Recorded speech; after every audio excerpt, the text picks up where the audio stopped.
I would like to present my analysis of an excerpt of Paul Marshall's short story Reena, which was published in 1962.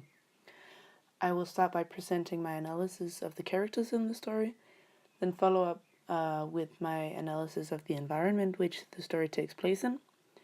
Then, after I've brought my conclusion, I will put the text into perspective of our current course about slavery. So, the characters.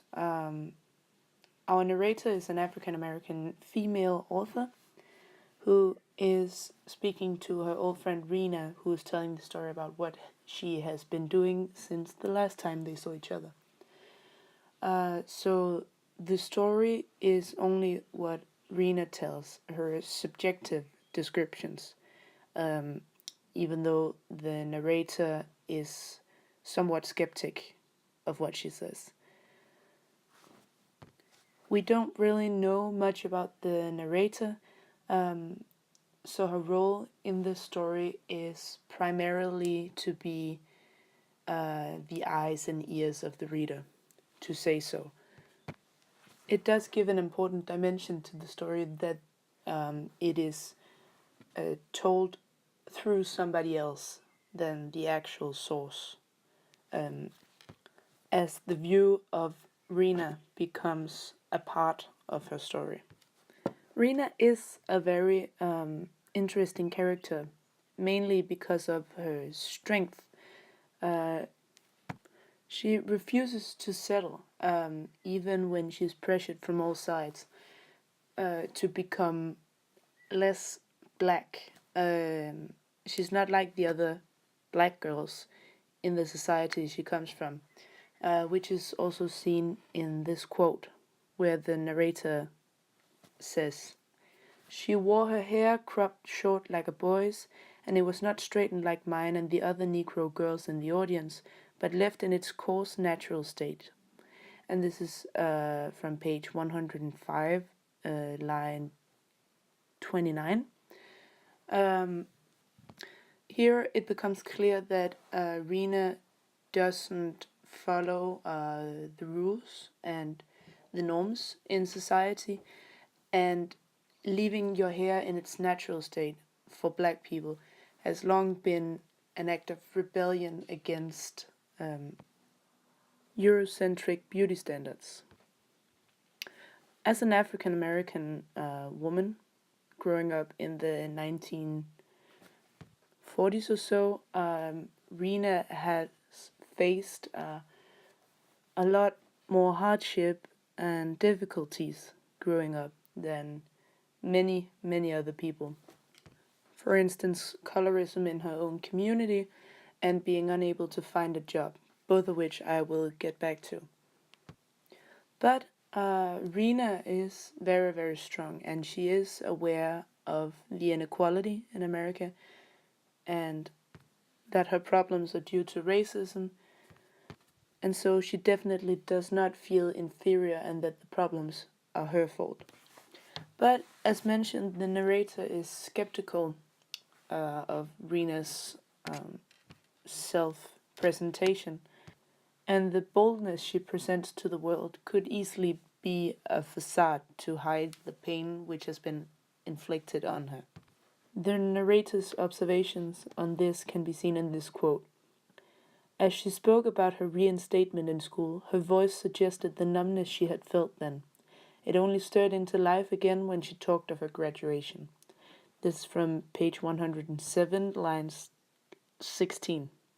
Here, Reena's softer or more sensitive side is shown, possibly to hint that even the strongest black person can't just brush away the impact of racism. Now on to environment.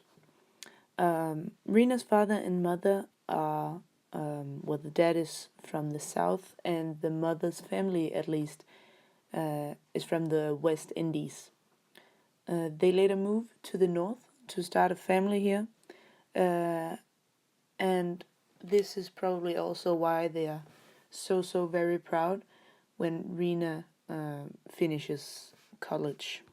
So, but even though her parents have these high hopes for her, and for her life in the North, this part of America isn't totally racism free either. The girls that Reena live with in the house plan believe that they are safe in the North, and when Reena tried to make her these girls demonstrate with her against an incident in the South where a black man had his eyes gouged out by a white bus driver, they don't, and Reena thinks that this is because they feel safe and too relaxed in the situation that they're in. And this is seen in a quote that Reena says: "Poor things, they weren't safe, you see, and would never be as long as millions like themselves in Harlem, on Chicago's south side, down south, all over the place, were unsafe." And this is from page 104, line 25. Um, this makes the point that even though the North feels like a safe haven for black people, when bad things happen to some black people, the racism is still alive and well, and in that way, none of them are safe. Even when racism doesn't come to something as macabre as gouging someone else's eyes out, it is a very, very big hindrance for so many people. For example, Reena has a hard time finding a job in her own field, which is journalism, even though people in New York try to seem not racist. She ends up getting a job in the welfare department because nowhere else could she get a job. As mentioned, Reena also had some problems with colorism in her own community. Her first boyfriend was also black, but his parents found Reena too black, and this is because of the inverted racism or colorism, which has black people believing in the stereotypes about themselves and therefore differentiating between different shades of their own skin color and preferring the lighter ones.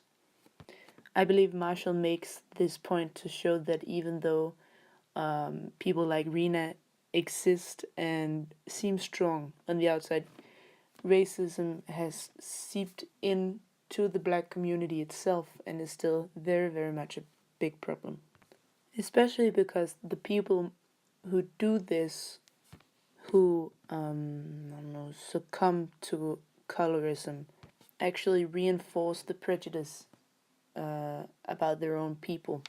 And so Reena says in this quote, "Besides, that boy's parents were really rejecting themselves and rejecting me." And this is from page 105, line 2. And here she means that by casting away someone for being too black, they also reject the part of themselves that is black. To conclude, I believe that Marshall has chosen Reena as the main character in his short story to deliver her points on racism.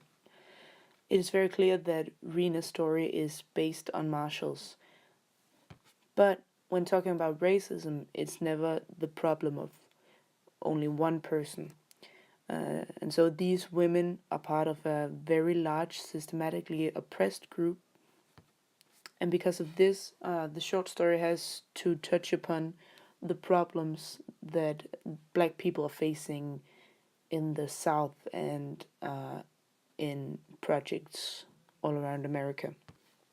The reason that Marshall has placed Reena in New York is probably to compare it to these other places, because New York is supposed to be so multicultural and accepting.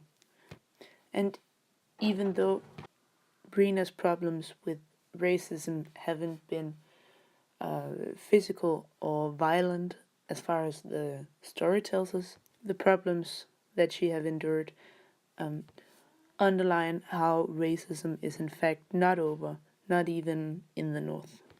And the way that Marshall delivers the story is by taking a strong black female main character and then lets her tell the story of how infuriating it is to be black and aware. Lastly, I would like to put the text into perspective of our current course about slavery. And even though this text revolves around current racial issues, or at least current at the time, I would say that they are still current. They all stem from the view of black people that comes from the slave period, with black people as inferior. And this has led to a lot of hatred. Later came the prejudice of black people, and especially the one about them being criminal or lazy has led to many of them not being able to get jobs, and the microaggressions that they're faced with every day. Specifically, I would put a Marshall short story in perspective to Langston Hughes' Merry-Go-Round. Um, but in Hughes' Merry-Go-Round, we are introduced to this boy from the South who is overwhelmed by the inclusion in the North. But in Marshall's short story, the young woman still sees the problems in the North that has to be faced.